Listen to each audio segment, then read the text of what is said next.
क्या आपने कभी सोचा है कि जिस सरकार में कोई मंत्री हो, उसी मंत्री के घर पर प्रशासन बुलडोजर लेकर पहुंच जाए? क्या आपने कभी ऐसा देखा है कि सत्ता पक्ष के सबसे ताकतवर लोगों में शामिल एक मंत्री के आवास की दीवार प्रशासन खुद तोड़ दे? और सबसे बड़ा सवाल, क्या बिहार में सचमुच कानून के आगे सब बराबर हैं? आज की यह खबर सिर्फ एक बुलडोजर कार्रवाई की कहानी नहीं है, बल्कि बिहार की राजनीति, प्रशासन और कानून व्यवस्था को लेकर एक बड़ा संदेश देती है।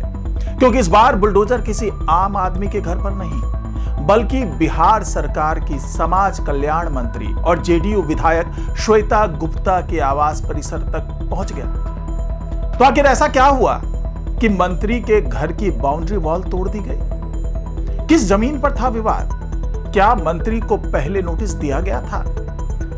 और आखिर क्यों लोग इस कार्रवाई को मुख्यमंत्री सम्राट चौधरी के उस बयान से जोड़कर देख रहे हैं, जिसमें उन्होंने कहा था कि जब मेरा घर नहीं बचा तो किसी और का कैसे बचेगा? पूरी कहानी विस्तार से जानेंगे, लेकिन वीडियो को लाइक और चैनल को सब्सक्राइब जरूर कर लीजिएगा। नमस्कार, आप देख रहे हैं YBN बिहार झारखंड और मैं हूं डॉक्टर सुरजीत सिंह। तो चलिए शुरू करते हैं। रविवार का दिन सीतामढ़ी शहर में सामान्य गतिविधियां चल रही थी, लेकिन अचानक लोगों की नजरें एक जगह जाकर टिक गई। सड़क पर प्रशासनिक अधिकारियों का काफिला दिखाई दिया। पुलिस बल तैनात था, सुरक्षा के कड़े इंतजाम किए गए थे और फिर लोगों ने देखा कि बुलडोजर सीधे उस परिसर की ओर बढ़ रहा था जो बिहार सरकार की मंत्री श्वेता गुप्ता से जुड़ा हुआ यह बताया जा रहा है। कुछ ही देर में मशीनें चलने लगी, बाउंड्री वॉल पर प्रहार हुआ, दीवारें टूटने लगी और आसपास खड़े लोग ये नजारा देखकर हैरान रह गए। क्योंकि आमतौर पर ऐसी कार्रवाई विपक्षी नेताओं या आम नागरिकों के खिलाफ चर्चा में आती है, लेकिन यह मामला सत्ता पक्ष की एक मंत्री से जुड़ा हुआ था। अब सवाल उठता है कि आखिर प्रशासन ने यह कदम क्यों उठाया? जिला प्रशासन के अनुसार यह कार्रवाई किसी व्यक्ति विशेष को निशाना बनाने के लिए नहीं की गई थी।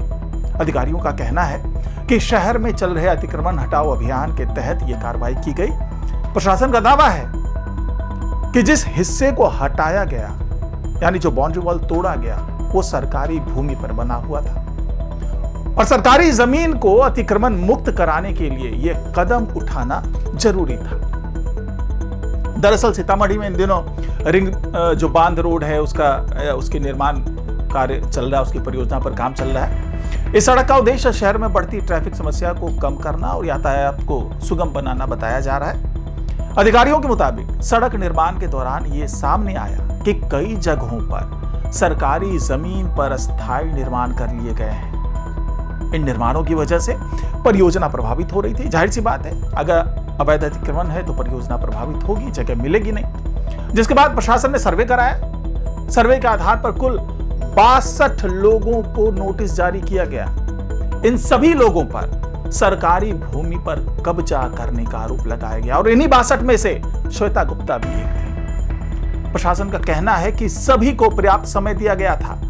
लोगों से कहा गया था कि वो स्वयं अपना अतिक्रमण हटा लें, लेकिन निर्धारित समय बीत जाने के बाद भी कई लोगों ने निर्माण नहीं हटाया। इसके बाद प्रशासन ने बुलडोजर कार्रवाई शुरू कर दी और इसी प्रक्रिया के दौरान मंत्री श्वेता गुप्ता के आवास परिसर का वो हिस्सा भी कार्रवाई की जद में आ गया। अब यह हिस्सा वो था जिसे प्रशासन सरकारी भूमि पर बना हुआ बता रहा है। अब इस कार्रवाई के बाद राजनीतिक गलियारों में चर्चा तेज हो गई है, क्योंकि भारत की राजनीति में अक्सर ये आरोप लगाया जाता है कि सत्ता में बैठे लोगों पर कानून अलग तरीके से लागू होता है और आम लोगों पर अलग तरीके से।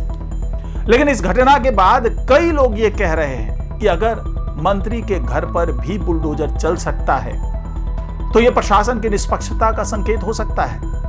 हालांकि दूसरी तरफ कुछ लोग ये भी सवाल उठा रहे हैं कि क्या पूरी प्रक्रिया जो है वो पूरी तरह से पारदर्शी थी? क्या जमीन के दस्तावेजों की जांच पूरी तरह से की जा चुकी थी, हो चुकी थी वो जांच?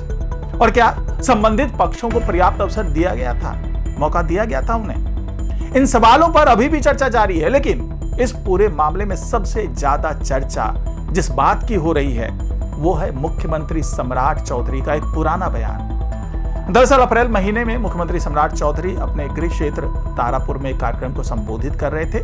उस दौरान उन्होंने एक दिलचस्प घटना का जिक्र किया। उन्होंने कहा कि उन्हें रिपोर्ट मिली कि उनके अपने घर पर भी बुलडोजर कार्रवाई हुई है। उन्होंने बताया था कि उनके घर की सीढ़ियां तोड़ी गई थी और इस घटना का उल्लेख करते हुए उन्होंने कहा था कि जब मेरा घर टूट सकता है तो किसी और का कैसे बच सकता है। यह बयान उस समय भी काफी चर्चा में आया था, क्योंकि एक मुख्यमंत्री का यह कहना कि उसके घर पर भी कार्रवाई हुई है एक बड़ा राजनीतिक संदेश माना गया। अब जब मंत्री श्वेता गुप्ता के आवास परिसर पर कार्रवाई हुई है तो लोग उस बयान को फिर से याद कर रहे हैं। सोशल मीडिया पर भी कई तरह की प्रतिक्रियाएं सामने आ रही है। कुछ लोग कह रहे हैं कि सरकार अपने ही लोगों पर कार्रवाई करके ये संदेश देना चाहती है कि कानून सबके लिए बराबर है, क्योंकि एक बड़ा संदेश है किसी मंत्री के घर पर बुलडोजर चल जाना, जबकि कुछ लोग जो हैं वो इसे प्रशासनिक प्रक्रिया का सामान्य हिस्सा बता रहे हैं। अब दिलचस्प बात यह भी है कि यह मामला ऐसे समय सामने आया है जब देश भर में बुलडोजर राजनीति पर बहस लगातार जारी है। पिछले कुछ वर्षों में बुलडोजर केवल एक प्रशासनिक मशीन नहीं रहा, यह राजनीतिक प्रतीक भी बन चुका है। उत्तर प्रदेश से इसकी शुरुआत हुई, अब तमाम राज्यों में यह एक राजनीतिक प्रतीक बनता जा रहा है। कहीं से कानून के राज का प्रतीक बताया जाता है तो कहीं इसे विवादास्पद कार्रवाई के रूप में देखा जाता है। ऐसे माहौल में किसी मंत्री के घर पर बुलडोजर चलना स्वाभाविक रूप से बड़ी खबर बन गया। अब जरा सोचिए, अगर प्रशासन केवल आम नागरिकों के खिलाफ कार्रवाई करता तो विपक्ष सवाल उठाता कि सत्ता पक्ष को बचाया जा रहा है, और अगर सत्ता पक्ष के लोगों पर भी कार्रवाई होती है तो यह चर्चा शुरू हो जाती है कि क्या सचमुच कानून का डंडा सब पर समान रूप से चल रहा है। यही वजह है कि सीतामढ़ी की यह घटना पूरे बिहार में चर्चा का विषय बनी हुई है। बनना लाजमी भी है, एक मंत्री के घर पर बुलडोजर चलना सामान्य बात नहीं हो सकती। फिलहाल जिला प्रशासन ये स्पष्ट रूप से कह रहा है कि अभियान आगे भी जारी रहेगा। सरकारी भूमि पर अवैध जो कब्जा करने वाले हैं उनके खिलाफ कार्रवाई की जाएगी, चाहे वो कोई भी आम नागरिक हो, प्रभावशाली व्यक्ति हो या फिर कोई जनप्रतिनिधि। प्रशासन का दावा है कि उनका लक्ष्य केवल सरकारी जमीन को अतिक्रमण मुक्त करना है। अब बड़ा सवाल यह है कि क्या इस कार्रवाई के बाद बाकी लोगों पर भी समान रूप से कार्रवाई होगी? क्या सभी 62 जो 62 नोटिस धारक हैं उनके खिलाफ एक जैसी प्रक्रिया अपनाई जाएगी? क्योंकि भाई मंत्री के घर पे चल चुका बुलडोजर। और क्या ये अभियान वास्तव में निष्पक्ष तरीके से आगे बढ़ेगा? इन सवालों के जवाब आने वाले दिनों में मिलेंगे, लेकिन फिलहाल इतना जरूर कहा जा सकता है कि सीतामढ़ी में मंत्री के घर तक पहुंचा बुलडोजर बिहार की राजनीति में एक नया संदेश छोड़ गया है। तो आप इस पूरे मामले को कैसे देखते हैं? क्या आपको भी ये लगता है कि ये कानून के सामने समानता का उदाहरण है, या फिर इस मामले में अभी कई सवालों के जवाब आने बाकी है? अपनी राय हमें कमेंट बॉक्स में लिख करके जरूर बताइएगा। और अगर आपको ये रिपोर्ट पसंद आई हो तो वीडियो को लाइक करें, शेयर करें और चैनल को सब्सक्राइब करना बिल्कुल ना भूलें। नमस्कार।